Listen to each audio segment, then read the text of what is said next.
What is up, folks? I am Kevin Ioli, and I'll tell you what, it takes all kinds to make out a sports team, and one of the smarter ones in combat sports that you're ever going to come across, right? You don't find too many attorneys that are active fighters, and this young man is going to become an attorney someday. Also, may become a boxer, but right now he is the heavyweight champion of Power Slap. He will be competing at Power Slap 7 on April 12th, the night before UFC 300 in Las Vegas. He will be at Apex facing the King of Kings, Ryan Phillips.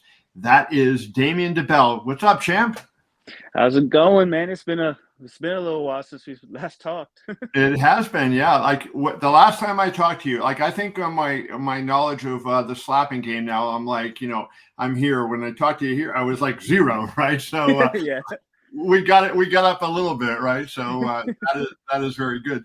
Before we get into the fight with Ryan Phillips and kind of discuss what he brings to the table and how you plan to eliminate him, let's talk about your career. I mean, you're a guy that has a lot of ambition, and I was saying to you before we started recording, I was looking at a law firm that had done an interview with you, and you you want to be an attorney, so you're not long for this world of power slap, eh? Probably not. Just gonna stay around as long as I can, save up money for law school. Everyone knows how expensive law school could be, so just trying to save up as much money as I can before I, finally commit to a school. Because that's another thing. Deciding on school is a whole separate can of worms to deal with. Have you applied to Harvard Law yet? No, I don't think I'm going anywhere for that fancy quite yet, but I'm trying to get into a couple nice schools. So I'm been studying hard. So what do you want to do? Like when you become a lawyer, do you want to be a prosecutor? Do you want to, I mean, do you want to represent people? Like, what is your goal? Like, what kind of thing do you want to do? Honestly, I've still been working that out because eventually I want to get into like a kind of defense attorney role. But I've heard working, defense attorney, prosecutor's office, those kinds of jobs could be really taxing, especially on, other aspects of life, like they work long hours and stuff. But you know, I've been kind of been felt like I've been called to try to help out somewhere in there. So either that, commercial law is another aspect. A lot of people are telling me, oh, if you want to do something in law, you gotta go contracts, commercial, something business related. So, I've had a lot of people trying to convince me to do that, but I'm still kind of just I'm at the beginning stages. I'm still, applying to law school, so I figured I have time to decide. Sure, yeah, you're a baby in this whole thing. But Yeah. I would say this. Let me just run this past you. Do you think it helps that you have like a thing like this? I mean, it's showing, you're going out there and you become a world champion in some other discipline and you're making money. And, so when the law school applications come in, they look at a lot of criteria, not just, okay, what was your GPA when you were in college, right? Certainly Yeah. that's a big part of it, but there's a lot of things to it. Do you think this helps you in any way, getting into a law school? I think it depends on who's looking at that application, honestly, because I'm sure that there's always going to be one person that is like disgusted by it, and then Yeah. another person's like, "Oh my god, that's great, that's awesome! What you got to have this guy come." So, it's going to be a flip of the coin, but I've already accepted that. If someone's not going to accept me as I am, then I don't want to be there anyways. So, Right. yeah, I hope it helps my chances with those people that do enjoy the sport. Do you find like I think I talked to you before? What Power Slab? What was it? Power Slab 3, or maybe it was. I can't remember, but it was a while ago. Do you Yeah. feel like the sport has grown, and do you get recognized more now than you did? Whatever that was when we talked. It's close to a year ago now. Oh yeah, I've been getting recognized a lot more recently, like just gym, grocery store. We go to Dollar General just for, small things, get recognized in the parking lot there. Like it's definitely gotten more popular for me to be getting recognized in, my local area of Ruskin. So definitely seen an uptick in that. So what is that like? Because you have struck me as kind of a private person, right? You're not one of the Hmm. guys like I think is likes to be the life of the party, and like Turk Daddy Slim, that's his thing, right? Yeah. You seem to be the guy maybe more in the background. So how has that been as you adjust to fame and kind of being recognized in public? It's just honestly, it's been a pretty hard adjustment. Just being completely honest, it's hard being that social person that's, all smiles, getting, hit up by random people. Just it's hard being in that circumstance, but I've really just been pushing myself forward over the past couple months to do more, be more public, be more open to people, just put myself out there more and just improve myself in that aspect because that's just an important trait you need in life to be able to deal with all these people coming up to you and trying to talk to you and do all these other things, photos, signatures. That's going to be an aspect of my life going forward. So I'm just trying to work on bettering myself to be accustomed to that. We talked about you becoming a lawyer. You also have dreams of being a professional boxer. Yes, sir. Yeah, so does doing this help that? So we know, it doesn't necessarily get you to law school, but does getting whacked by a big dude in the face help you as getting ready to become a boxer? It might get me a couple boxing matches, later on, just because of name recognition. People know who I am, so might get better fights. But it really hasn't helped my path any for boxing. I'm not actually allowed to box while I'm doing power step at the same time, so I've focusing on one at a time. But I've definitely it's given me the opportunity to train more for boxing. So in that aspect, it has improved my ability to box a lot more. But as far as like getting boxing matches and stuff like that, doesn't really affect that as of right now. I have covered boxing and MMA and now Power Slap for 4 decades, right? So a lot longer than you've been alive, and love it, right? And love it. But I'm always curious what gets somebody interested in this because this is not like yeah, you're playing basketball and you dunk and you play to the crowd, right? This is not this is the hardest of all sports, whether you're Yeah. in boxing, whatever combat sport it is, it's the hardest. What motivated you to try this in the first place? Honestly, all this may sound terrible, but I was a bad child. I like to get into fights and stuff.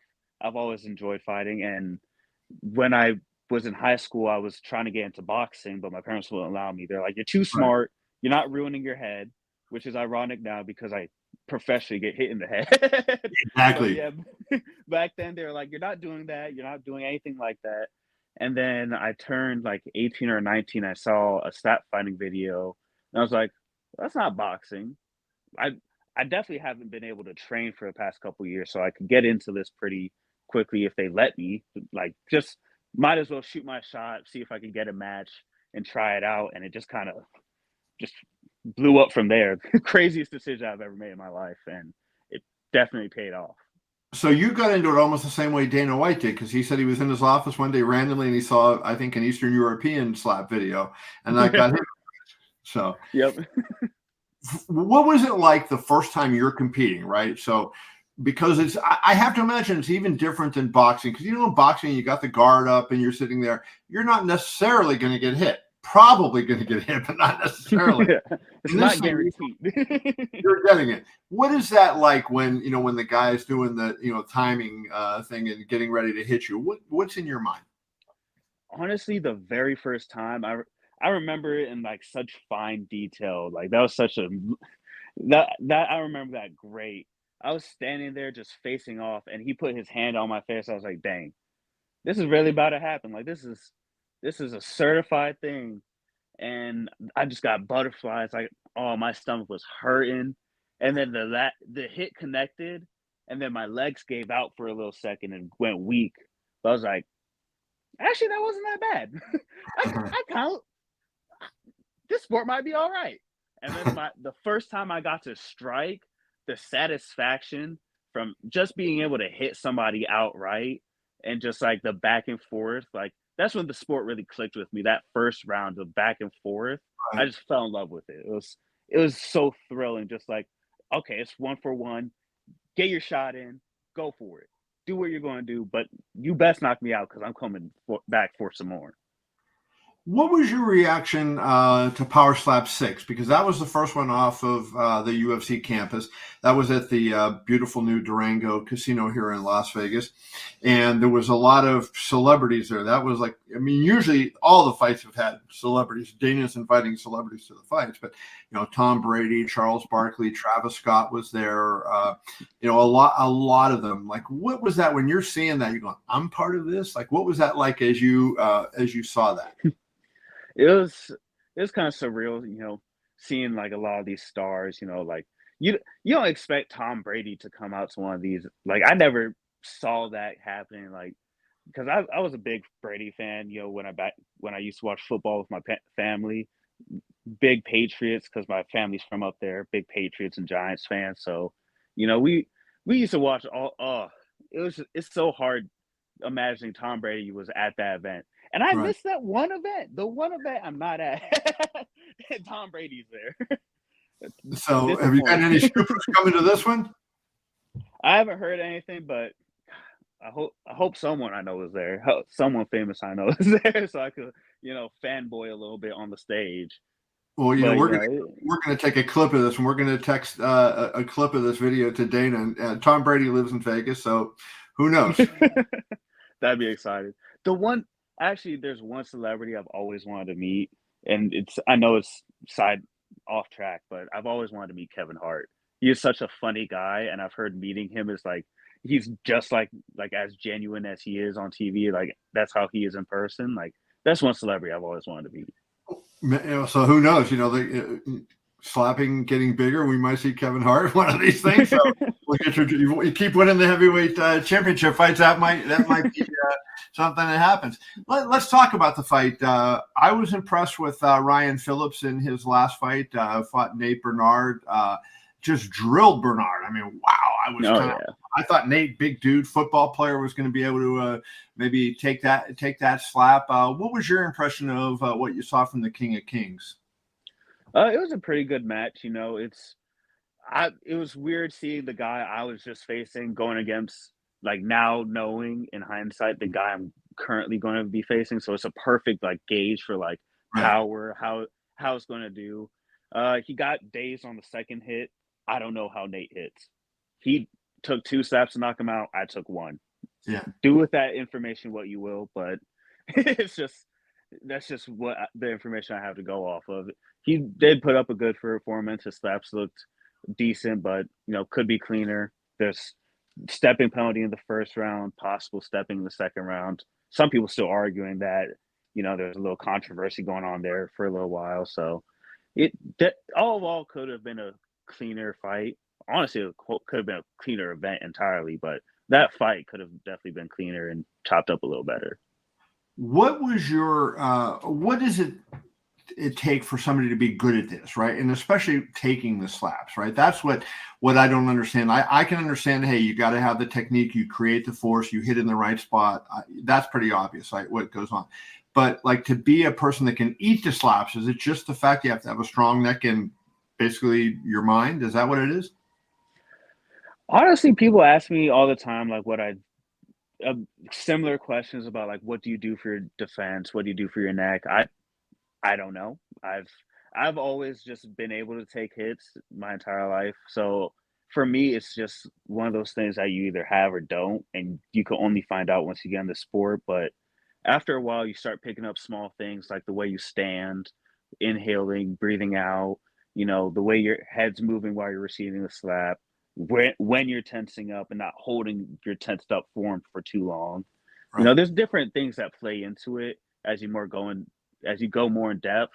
I just haven't had to deal with any of that so far, so I've just been doing what I've been doing. As you were a kid, you said you were fighting and doing all that, right? So I Yeah. would imagine sometimes it freaks people out in street fights, right? If you land your best shot and the dude's still looking at you and coming, right? So, Yeah. right. Do you have any moments like that where, okay, a guy punched you and hit you a good one and you're looking and say, okay, brother, now we're still going. Oh yeah, I've boxed my friends so many times, like, because we were a bunch of kids in Florida. Like, a lot of my friends were from like Claremont. If you don't know, it's like the more countryside of Orlando, and so we would just be out in the fields, and I'd have a pair of boxing gloves, and they'd have a pair of boxing gloves, and be like, Let's box, man." So we just go back there and start boxing each other, and sometimes for like pretty much everybody, I just be like, "Hey, get your 2 hits in, and we're gonna get going. Like that's just to get me amped up, ready to fight you. Pretty crazy, pretty crazy.